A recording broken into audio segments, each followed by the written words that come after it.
देश मेरा रंगरेज ये बाबू।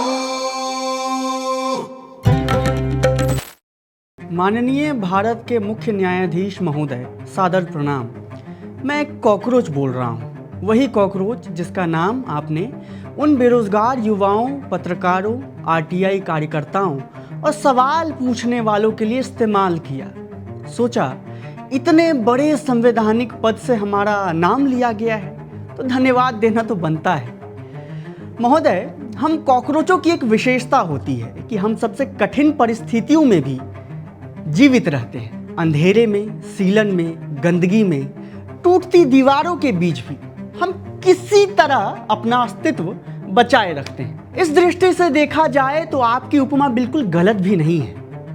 इस देश के करोड़ों बेरोजगार युवा भी कुछ ऐसे ही हालात में जी रहे हैं। भर्ती परीक्षाओं की अनिश्चितता, वर्षों की तैयारी, पेपर लीक, स्थगित परिणाम, संविदा पर नौकरियां और लगातार बढ़ती निराशा के बीच जस्टिस सूर्यकांत महोदय, क्या आपने सुना कि नीट परीक्षा रद्द होने की वजह से 3 छात्रों ने आत्महत्या कर ली है क्योंकि वो बहुत तनाव में थे। एनटीए ने उनके सपनों को रौंद दिया था मिलॉर्ड, इसलिए वो कॉकरोच बन गए थे जिसे इस सरकार के सिस्टम ने अपने पैरों तले कुचल दिया।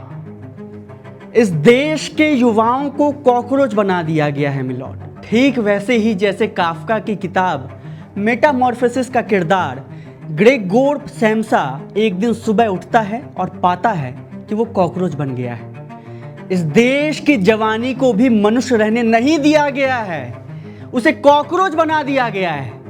वो मजदूर और गरीब का बच्चा कॉकरोच ही तो है ना मिलॉर्ड, जो 500 रुपए उधार लेकर ट्रेन में कॉकरोच की तरह घुसकर परीक्षा देता है और फिर उसे पता लगता है कि पेपर लीक हो गया है। ठीक वैसे ही जैसे सिस्टम के लिए खटने वाले ग्रेगोर सैम्सा जब कॉकरोच बनता है तब समाज अचानक उसे इंसान की तरह देखना बंद कर देता है। जो व्यक्ति कल तक परिवार का सहारा था वही घृणा और बोझ का प्रतीक बना दिया जाता है।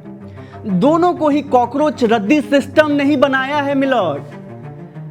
आपने सवाल पूछने वाले पत्रकारों को भी कॉकरोच कहकर ठीक ही किया।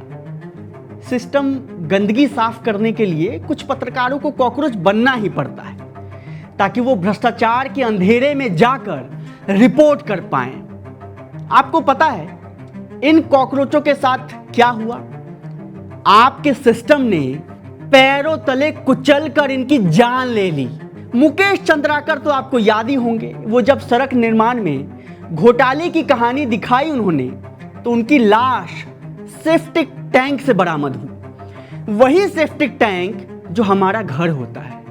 वहां एक पत्रकार कॉकरोच की लाश देखी तो कॉकरोच समुदाय में निराशा फैल गई मिलॉर्ड। वहां एक पत्रकार कॉकरोच की लाश देखी तो कॉकरोच समुदाय में निराशा फैल गई मिलॉर्ड।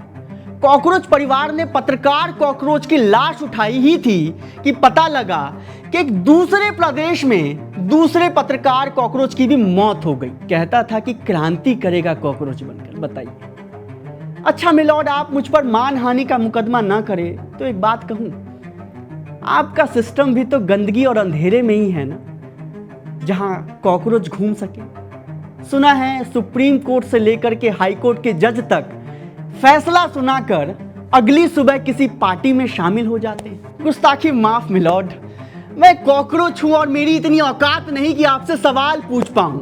ये काम पत्रकार कॉकरोच करे तो बेहतर। मैं बस एक आखिरी बात कहना चाहता हूं कि इस देश के सिस्टम में जब तक गंदगी, मवाद, अंधेरा और भ्रष्टाचार की बू रहेगी तब तक देश में कॉकरोच की संख्या लगातार बढ़ती जाएगी।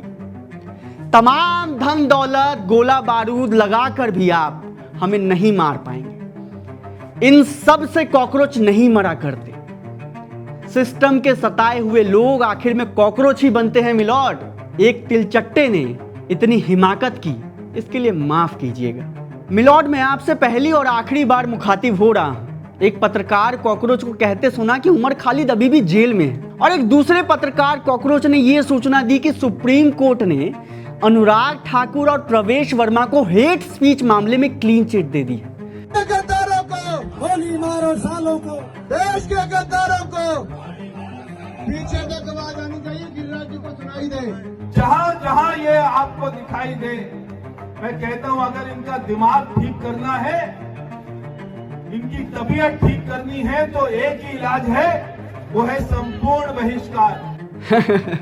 खैर, आपको पता ही है मिलॉट, वो लोग भी तो कॉकरोच ही बन गए हैं जिनके पास सही दस्तावेज होते हुए भी उनसे उनका संवैधानिक अधिकार छीन लिया गया। इधर अंधेरे में कॉकरोचों की संख्या बढ़ती जा रही है। आशा करता हूं आप सकुशल होंगे मिलॉट, आपके देश का एक असहाय कॉकरोच। शुक्रिया।